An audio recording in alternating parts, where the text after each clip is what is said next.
Hey there, everybody. Welcome back to Purplatypus is the name, and today we are going to do a Sujimancer class overview. Now, I could do one for other jobs, but this is the one that was the most interesting to me, and it's also a little bit different from the other ones from what I've seen. So, kind of wanted to kind of give you an overview of what it is, how to unlock it. I mean, I already did a video on how to unlock it. You basically get Sujimancer after completing the first gym, and then get to chapter 5 where you could change your jobs. But kind of why it's a little bit different. So this job is different from most of the other ones, not in the gear sense. You don't have a weapon, which is not that uncommon, right? So you can't equip anything here. But what you can do is like unlike these ones, you can equip Sujimon. So your different Sujimon, you have one of each type basically equipped here, and you can see here they affect the strength of specific skills. Affects the strength of Spicy Breath and Spicy Strike, Frosty Breath, Frosty Foray, Natural High and Healing Soil, Zesty Breath, Zesty Burst, and Suji Snooze and Poison Breath. So each of these guys will affect a couple of the skills in the tree, which is just honestly a really, really cool system. So it's like leveling up gear early on in the game. So if you take a look when you start with your Sujimon, they start at like power 8, right? And now that I'm near, probably not the end of the minigame, but I'm near the story of the end of the story of the minigame. I've got guys up to 849 now. I don't know if it'll keep going higher or if this is near the peak, but if we take a look here in Sujimon, they are currently at max level with max friendship. So basically, what these stats are based on is three things for this gear. The Sujimon stats is based on the level of the Sujimon, the rarity or, rank of the Sujimon, and the friendship of the Sujimon. So all three of those. That's why if you have all three of them maxed out, you'll see that they have the same stats. 849, 849, 849. These guys are lower because they're not of the same rarity. So if we come over here, we look at my party, right? These guys are the Gold S, Gold S, Gold S, and Gold S. So is this guy also 849? I think so. But these ones are the, the silver S, basically. And these guys don't really get any higher. So as I get more legendary Sujimon, then absolutely I can move forward and get these slightly better as well. But also, like, the starting guy and another guy here you can get, like, these two are just, or this guy you just start with, and you could just, after you get near the end, you can bring them up to a Gold S. You kind of unlock the ability to upgrade these into faux legendaries. They're not as good as legendaries, but I think from a Sujimancer standpoint, they basically do the exact same thing. I'm going to go to the default name on all these because I just like these default names. There we go. But yeah, so they kind of have it. I really like that there's a mini game that ties into the RPG mechanics strength. Like, by doing that mini game, you can make this class stronger, and at the same time, you're progressing that mini game. So that's a really, really fun mechanic.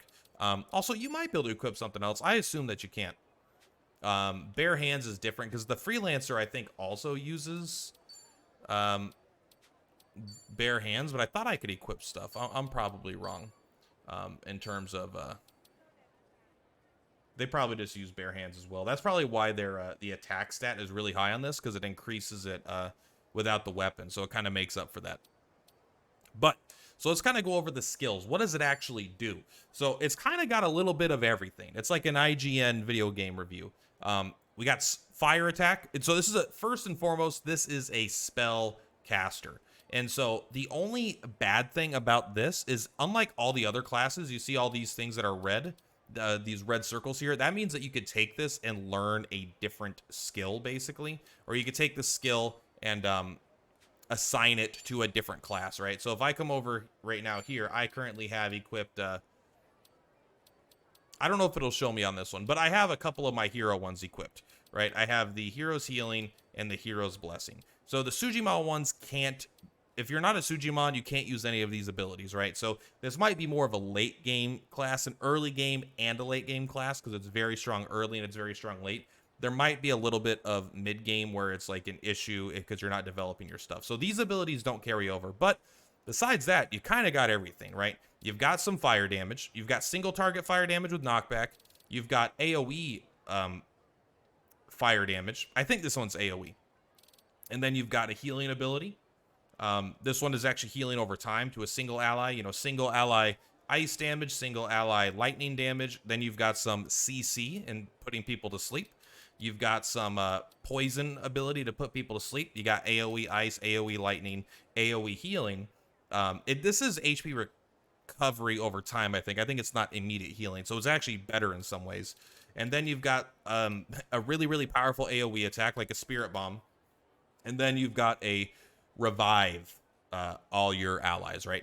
Call upon your friends to revive any and all fallen allies with half their HP. So you've got AoE revive, AoE damage, single target damage of every element type. You've got some CC, you've got some status ailments.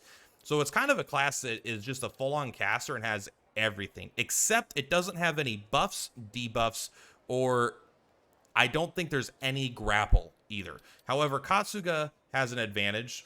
This is a Kasuga Ichiban unique class where only he could use it, and he actually, because he's the MC, he also gets some other skills, so he has grapple built into him as a character. He doesn't need it in his class.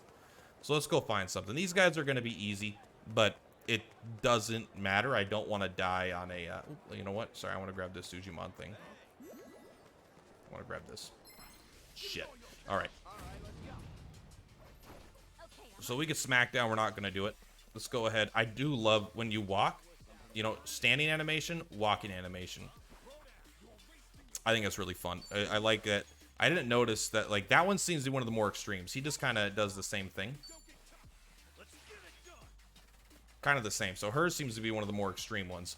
But I don't have all the skills unlocked, so I can't show you all of them. But like I was saying here, even if these don't have grapple on them, this ability is so strong because the one they have knockback. Knockback is strong. It does light to heavy damage.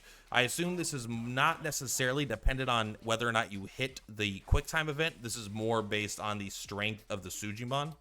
And then, but you've also got this right here, right? Which is a built-in grapple for a single target. So you always have something regardless. I will say these are a little bit hard. This is not a sustainable class in the super early game because you don't have enough mana to keep it going. Let's try the Suji Snooze, actually, really quick. I haven't done this ability yet, so I kind of want to know what it's like. We call him Lawrence. Got it. So even him being max rank, it seems like it did pretty much nothing. That's why, like, with CC, I tend to avoid doing CC in terms of damage, unless I know enough about an enemy to know that certain CC can actually work. Let's go and do actually one of our attacks. Here, we'll I don't want to kill them all. I just want to knock this guy into that guy.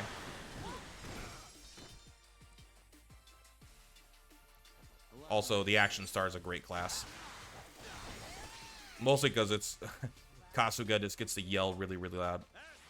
All right, here we go. So, does it matter? We could always check for weaknesses, but this one doesn't have any. So let's go ahead. Just bring our boy down, Sadochi.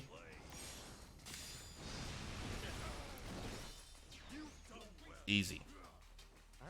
And if you take their names and you give them a custom name, it'll actually say, instead of the Sujimon, it'll say like Lawrence or whatever. It'll give you the name of the class. We're not going to do that. But yeah, I mean, it's just a full-on spellcaster, which is really, really cool. I really think it's like insane in the early game because you get to level up. You get to do the Sujimon minigame, which everyone's going to want to do at least part of because it's like a really, really fun aspect of the game. And just by doing that, you get a stronger class with, like, you don't need to worry about upgrading your weapons at that point for this character, like, ever, right? Your gear is done for one of your characters. So you can then invest your resources to other characters that maybe need to get more. Also, then by doing this, you can get, you know, unique weapons and stuff like that. So there's actually, like, a lot of good here. To do it. But yeah, that's kind of it. It's a really cool, interesting class. I think it's really powerful. It's a little, I don't want to say it's one note, but it's pretty much a damage dealing class. Then it has a subset of healing, right? You could do an AoE heal to start the fight and keep everyone, you know, topped off basically because it's overtime healing. And then you could just do a bunch of damage. The issue is you don't want to run out of MP because there is a point where you're going to want to then, if you're losing a fight, do like an AoE revive. So it could be an AoE revive everybody. That's a crazy powerful skill. Let's see if the Smackdown is different if he does it as a Sujimancer. I actually don't remember how the Smackdown works. So he turns into a Sujimancer, and then he smacks him. Awesome, good job, sir. There we go. All right, well, yeah, that's gonna be it for this one. Hope you guys like it. Oh, we just got Zesty Breath. You want to see that really quick? Let's check out Zesty Breath really quick. Am I just trying to make this video last longer? Got to make 10 minutes, or otherwise I get no money. I'm kidding. That's like old YouTube algorithm stuff. Here we go. This is actually a real enemy too. Now, Lightning is my weakest of the Sujimon.